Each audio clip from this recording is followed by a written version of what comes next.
Hi guys, it's Mombi. In this video, I'd like to talk about burnout and share some of the tips that we entrepreneurs can do in order to prevent burnout. All of us entrepreneurs want to do more, and it's too common to feel as though there are not enough hours in the day to do what we need to do. And unfortunately, though, our energy is not infinite. And when we push too far or too fast, we inevitably burn out and end up either giving up or feel like giving up our businesses or whatever it is that we're doing. So, what is burnout? Burnout is that feeling of being tired and stressed and basically not motivated to perform. And sure, it stands to reason that we can't keep pushing ourselves without eventually collapsing or giving up on our businesses altogether.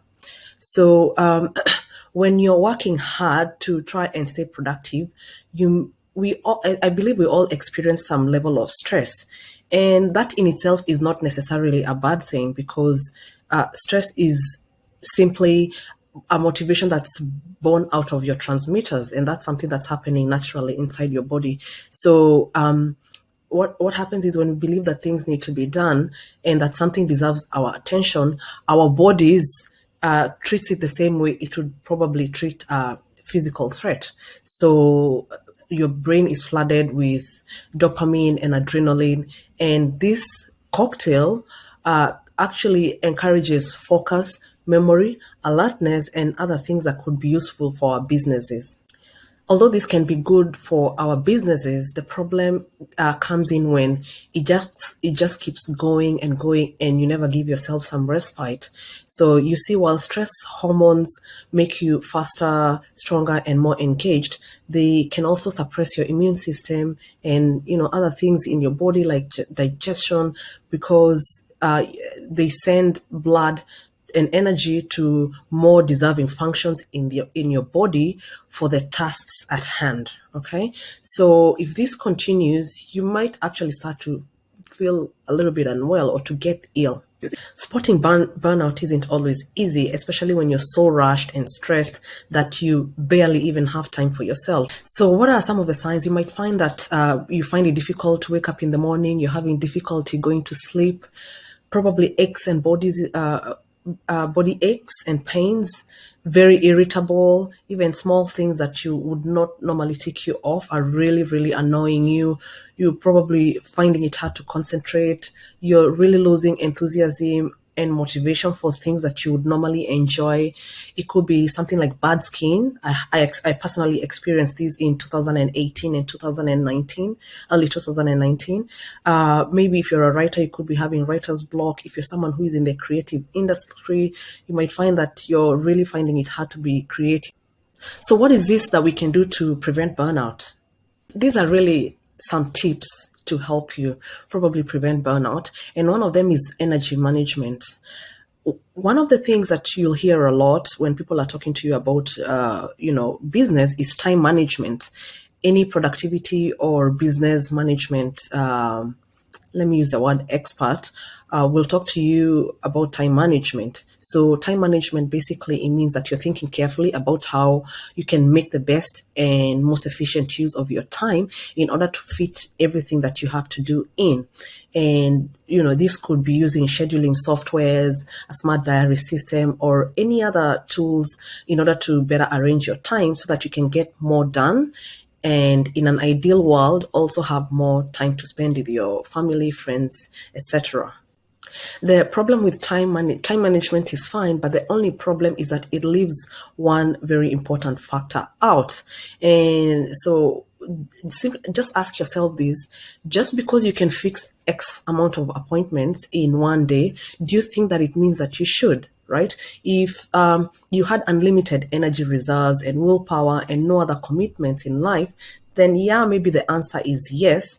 Okay, so that's when energy management comes in, and it's where you need to think about your energy reserves, right? As a resource that's not infinite, just like time, right?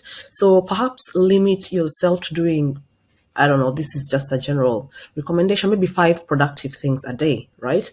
And then recognize that anything further you do is going to result in diminishing returns, right? And what's more, you should also acknowledge the need for resting and recharging. because, as we said, your energy is not infinite. So, in other words, you should schedule in an opportunity to recharge your batteries as though it was a crucial appointment. The same way you say, I have a client at 11 a.m. and I really have to be there on time to meet with them or to do some work with them. That's the same way you should be scheduling your time to recharge, your time to rest, right? And that's basically a block of your time. What else can we do to prevent burnout? Outsourcing. So when you're so busy that you're driving yourself to the point of burnout, it's much easier said than done to just take some time out, right? And that's the truth. So taking time out means you need to remove something else from your schedule. And, if you're so busy right now, it just seems like everything probably seems much too important to be removed. So one solution to this issue is outsourcing. In other words, you find tasks that, you're doing that you don't have to be the one doing it. It doesn't have to be you that's required to do this personally. So you can give the job to someone else, right? Even if it costs some money to do this, it's important to recognize the value of your time and why this is a smart exchange. If this is at work, this means simply delegating your tasks to colleagues, staff, or anyone else who can handle aspects of your workload. Alternatively, if it's something that you can afford, it might mean hiring extra team members, or you could actually use a virtual assistant. And there's some platforms like Fiverr and Upwork where someone else can do a range of administrative tasks remotely for, a low fee. You can actually outsource some jobs to your family members. And if it's not necessarily jobs in your business, it could be chores at home, right? That you can probably ask your kids if you have any, or your partner if you have one. And you could even create a fair itinerary for each member of the household and explain to them that you're struggling, and this can actually make a difference. For example, what I do is some of my social media activities, I usually ask one of my brothers who is actually back in Kenya to do them for me. He's a student, he's got more time than me, and he doesn't cost me that much. It could be other things at home, like getting a cleaner or a gardener, which is a simple decision that you can make and it will immediately yield more time and energy for you. Alternatively, you can actually even use a virtual assistant for your own, not business related things, but your own things at home. So for example, you're planning a 40th birthday or, even a holiday. Someone else can plan that for you, and then you can use your time to focus on your business. Another thing is decision fatigue, right? Don't underestimate the amount of mental energy that's required to even make small decisions. While it might not seem like a big deal, things like deciding what you're having for breakfast, what you're wearing, where you go out for dinner, they all take a toll on your energy levels.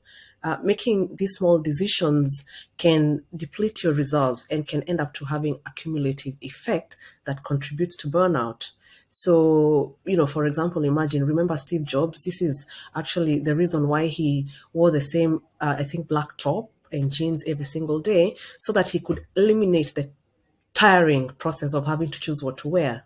So, of course, you don't have to go to that length, but being consistent in one thing can make your life considerably easier. It could even be, for instance, you decide, I'm always going to have this particular thing for breakfast. Then you don't have to think too much what you're going to have every morning. Some things cannot be outsourced or automated. And in these cases, you actually have to make the time for them, right? So, and this can be especially true if you decide to start fitting something new into your schedule. So, for example, if I make a decision that I want to start working out 5 hours every week consistently on top of my very busy schedule, that means I actually really have to do it, right? I can't ask someone else to do that for me. I have to do the workout by myself. So, what does this mean? This means that there's something I'm going to have to give up in my life, right? So an example will be, maybe I'm in a book club. I'm not, but that's just an example. So if I have a book club every week from 7 p.m. to 8 p.m., I can decide, all right, I'll have to give up this one so that I can be able to go and do my workout for half an hour or 40 minutes consistently every day, 5 days a week. Another thing you probably have to give up is you or sacrifice is saying no to the occasional invitation. And while it's upsetting to turn down things you want to do or things that you think you have to do, ultimately it's necessary sometimes. Just remember that if there's a limited amount that you can do, you simply cannot do everything, right? So that means you have to prioritize. What can we do with our habits and lifestyle that can reduce or prevent burnout? It could be a few changes to our lifestyle and habits that can make a big difference by giving us less stress throughout our daily routine. One example is go minimalist. So, for example, you might have boxes of stuff on top of your wardrobe or closet or under the bed that you haven't looked at for months or maybe years, and you might not think that you might think that they're harmless, but in fact, the mere presence can actually be a slight stressor, and especially if you're trying to relax in that room. Look, if you haven't been in one of those boxes in the last 6 months, then chances are that you don't really need what's in them. So bite the bullet, be ruthless, throw them out. You'll be surprised by just how liberating that will feel. Likewise, if you have a lot of maybe ornaments or clutter on your surfaces, get rid of some of that. Doing so, it means that you will instantly improve the average quality of what's on display because the stuff you leave will be the best stuff, I'd like to think. And, cleaning and tidying will actually be 100% easier. So basically try to get into good habits that will pay off in the long run. Make some of the things could be as simple as making your bed every morning. It's a very small step, but it makes a big difference to the look of your room. And it's a great way to get yourself into a productive and efficient mindset. Exercise. So exercise, it makes our bodies more energy efficient. It improves our sleep as well as improving our moods. And exercise can be anything as simple as taking a walk outside around your block or walking around the park. Or if you prefer, it could be something with a bit more high intensity. As long as you get up and about and get your body moving, that should help. Yeah, and that's it. So the four key things that you need to do is one, you need to hit reset and take some time off. And the other thing is you need to make more time for the things that actually help you to prevent burnout and learn how to relax and finally improve your lifestyle. So I hope you've enjoyed these tips or reminders. And if you did, please press like and subscribe to this channel so that you don't miss out on any future posts.